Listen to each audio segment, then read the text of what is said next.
Mangalsutra, mutton, मछली के बाद पेश है नया बेटी बचाओ अभियान। पीएम मोदी ने सोमवार को झारखंड में अपनी रैली के दौरान इंडिया गठबंधन पर हमला करते हुए नई कहानी गढ़ी है। पहले लोकसभा चुनाव में उन्होंने जनता को ये कहकर डराने की कोशिश की कि इंडिया गठबंधन आपकी भैंस मंगलसूत्र चुरा ले जाएगी। लॉकर में रखे आपके गहने हो, महिलाओं का मंगलसूत्र हो, कांग्रेस सब कुछ खोजने में लगेगी और फिर कहती है हम इसे छीन लेंगे। अब उन्होंने चोरी का लेवल थोड़ा बढ़ा दिया है। अब पीएम मोदी का कहना है कि इंडिया गठबंधन आपकी रोटी, बेटी और माटी भी छीन रहे हैं। पीएम मोदी का कहना है कि आपको अपनी बेटी बचानी है तो एनडीए की सरकार लाना होगा, तभी आप अपनी बेटी को बचा पाएंगे। ये कहते हुए पीएम मोदी की जुबान एक बार भी नहीं लड़खड़ाई और न पीएम मोदी ने एक बार अपनी पार्टी के अंदर झांकने की कोशिश की। खैर, पीएम मोदी से इसकी उम्मीद भी नहीं थी।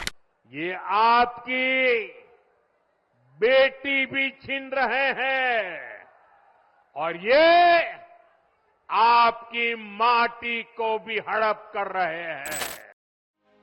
जो पीएम मोदी हजारों महिलाओं का बलात्कार करने वाले प्रज्वल रेवन्ना के लिए भरी सभा में बेशर्मी से वोट मांग सकते हैं और उसकी जीत को अपनी जीत बता सकते हैं, उस पीएम मोदी से महिला सुरक्षा पर सोचकर बोलने की उम्मीद करना ही बेकार है। इनके लिए आपका हर वोट मोदी को मजबूती देगा।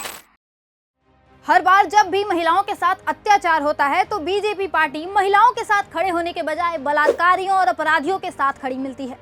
इसके कई उदाहरण मैं आपको गिनवा सकती हूँ। जब देश की पहलवान बेटियां अपनी इज्जत के लिए आवाज उठाईं और सड़कों पर उतरी, तब याद करिए बीजेपी किसके साथ थी। बीजेपी उस वक्त महिलाओं की इज्जत के साथ खिलवाड़ करने वाले अपने नेता ब्रजभूषण शरण सिंह के साथ खड़ी थी।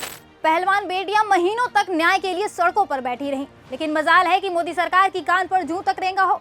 मोदी सरकार मौन होकर बैठी रही और बेटियों का तमाशा बनते देखती रही। मोदी सरकार के अत्याचार यही नहीं रुका।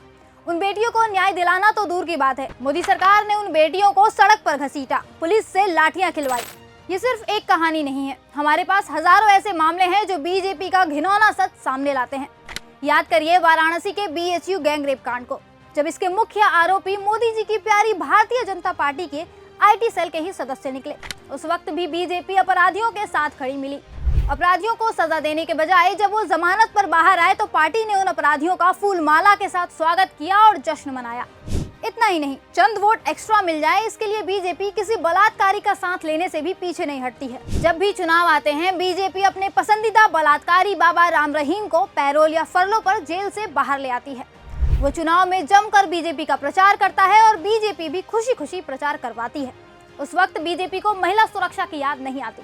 महिलाओं के साथ इतना अत्याचार करने के बाद आज यही पीएम मोदी मंच से महिला सम्मान की बात कर रहे हैं। शर्म आनी चाहिए आपको मोदी जी। देश के प्रधानमंत्री होने के बाद भी आपने अपनी जिम्मेदारियों से नजर फेर ली जब जब देश की बेटियों ने आपसे न्याय की गुहार लगाई। आज उन्हीं बेटियों का नाम लेकर आप जनता को गुमराह करने की कोशिश कर रहे हैं।